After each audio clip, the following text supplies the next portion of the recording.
Yang ketiga, sahabat Jokowi, yaitu Ahok, si narapidana penista Al-Quran bersama artis Raffi Ahmad gelar kerumunan usai menghadiri pesta mewah ulang tahun seorang pengusaha dan pembalap.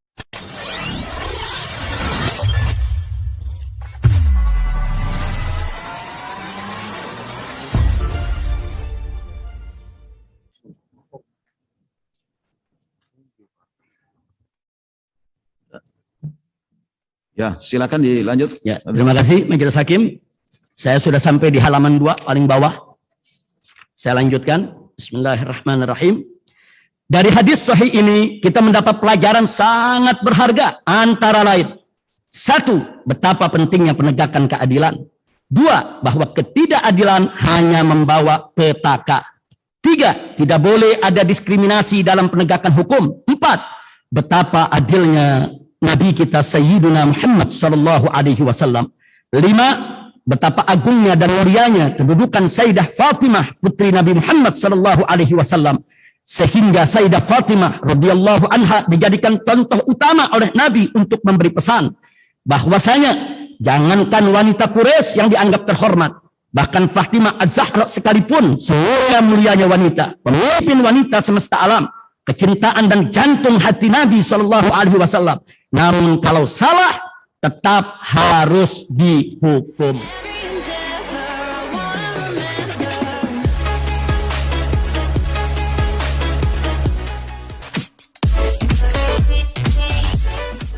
Jadi jelas, justice for all, yaitu keadilan untuk semua, sehingga semua manusia apapun suku, agama, ras dan golongannya wajib diperlakukan dengan adil. Karenanya Majelis Hakim, saya serukan melalui eksepsi ini kepada semua yang mengikuti dan menyaksikan sidang pengadilan ini, termasuk Majelis Hakim yang mulia, seluruh pengacara tercinta, semua jaksa penuntut umum terhormat, dan segenap para pecinta keadilan. Ayo tegakkan keadilan dan lawan kezaliman. Ingat, hari ini kita kumpul di pengadilan dunia, esok kita akan kumpul di pengadilan akhirat. Siapa adil di dunia akan selamat dunia akhirat. Siapa zalim di dunia akan binasa dunia dan akhirat. Sekali lagi, ayo tegakkan keadilan dan lawan kezaliman.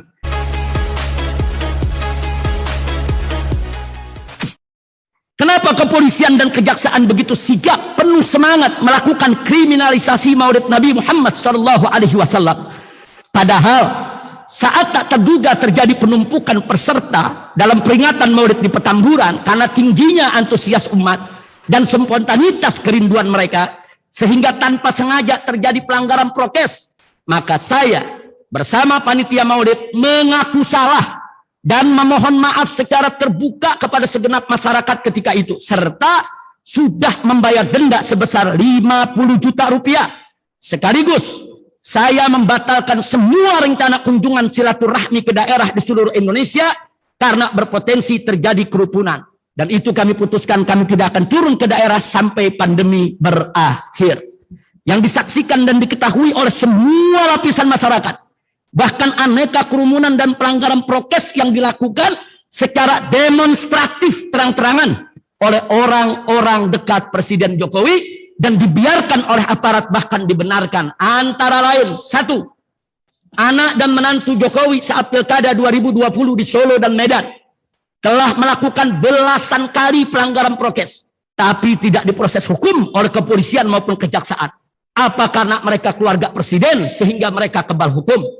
Yang kedua, anggota Wakimpres, yaitu Dewan Pertimbangan Presiden di Pekalongan, sejak awal pandemi selama berbulan-bulan di setiap malam Jumat Kliwon menggelar kerumunan ribuan massa tanpa jaga jarak, tanpa masker, bahkan sempat membuat pernyataan di hadapan ribuan massa untuk mengabaikan dan tidak peduli wabah corona.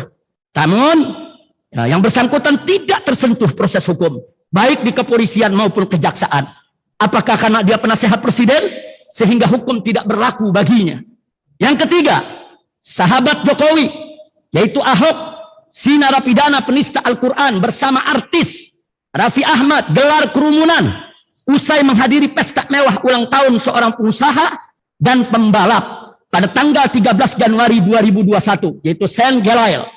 Kerumunan Ahok CS ini Penyelidikannya dihentikan oleh kepolisian.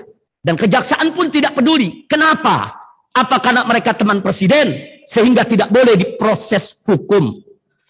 Yang keempat, acara kongres luar biasa KLB Partai Demokrat yang digelar secara ilegal oleh Kepala Kantor Staf Presiden Muldoko yang nyata-nyata membuat kerumunan dengan langgar prokes. Bahkan telah menyebabkan terjadinya bentrok fisik sehingga mengganggu ketertiban umum dan mengganggu keamanan di Deli Serdang, Sumatera Utara pada tanggal 5 Maret 2021. Ternyata lagi-lagi dibiarkan oleh kepolisian maupun kejaksaan. Apa karena gembong pelakunya orang istana presiden sehingga super tebal hukum? Yang kelima, dan ini yang paling fenomenal. Sekali lagi saya nyatakan ini paling fenomenal. Pada tanggal 23 Februari 2021, Presiden Jokowi menggelar kerumunan ribuan massa tanpa prokes, bahkan lempar bikisan yang sudah direncanakan dan disiapkan sebelumnya di Maumere, Nusa Tenggara Timur. Alih-alih kerumunan Jokowi dan pelanggaran prokes ini diproses hukum oleh kepolisian dan kejaksaan, bahkan masyarakat yang melapor ditolak serta tanpa punya rasa malu, Mabes Polri langsung menyatakan tidak ada pelanggaran prokes. Kenapa? Apa karena pelakunya adalah seorang presiden sehingga boleh suka-suka langgar hukum secara terang-terangan yang disaksikan jutaan rakyat melalui media massa maupun media cetak maupun media elektronik. Jadi jelas bahwa proses hukum ini yang ingin saya garis bawahi. Jadi jelas bahwa proses hukum terhadap peringatan Maulid Nabi Muhammad SAW di Petamburan adalah bentuk diskriminasi hukum yang dilarang oleh konstitusi dan perundang-undangan Negara Kesatuan Republik Indonesia yang berdasarkan Pancasila dan Undang-Undang Dasar 1945.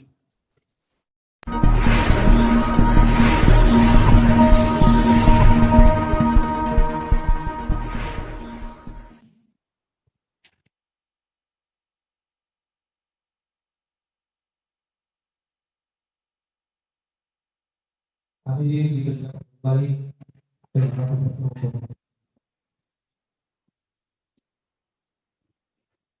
Diulang ya, sidang perkara pidana nomor 225 Fitsus 2021 atas nama terdakwa Muhammad Rizik bin Said Hussein Jihad alias Habib Muhammad Rizik dibuka dan dinyatakan terbuka umum. Saudara terdakwa sehat? Alhamdulillah sehat. Karena saudara sehat, sidang bisa dimulai ya. Saudara penasihat hukum, permohonan saudara terkait sidang offline ya, sudah dikabulkan di luar sidang ya, jadi terdakwa kan sekarang sudah hadir di sidang. Majelis bertanya apakah perlu dibacakan ulang atau dianggap dibacakan mengenai penetapan. Baik ya. Kemudian penasihat hukum dan terdakwa sudah mengirimkan nota eksepsi ya, nota keberatan melalui dinas. Begitu ya, baik ya, sudah kami terima. Ya.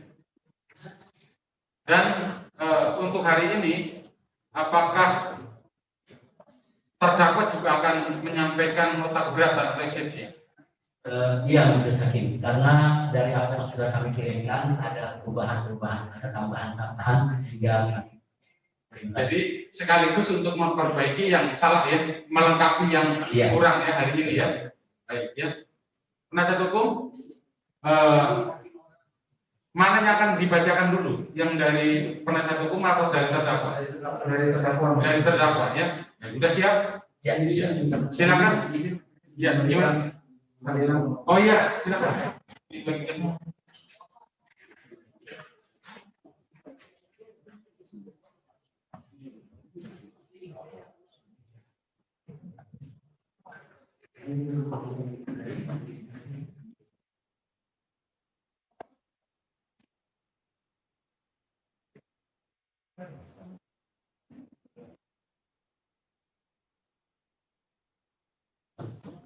Kemudian ini kemudian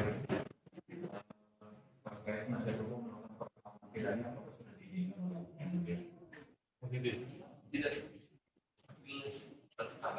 Rekaman atau live? dari link media live.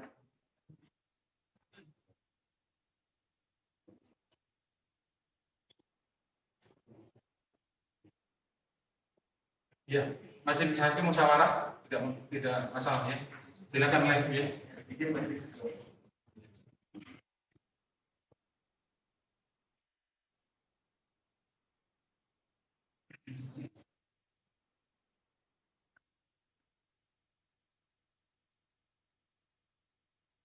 Sudah siap? Ya, silakan.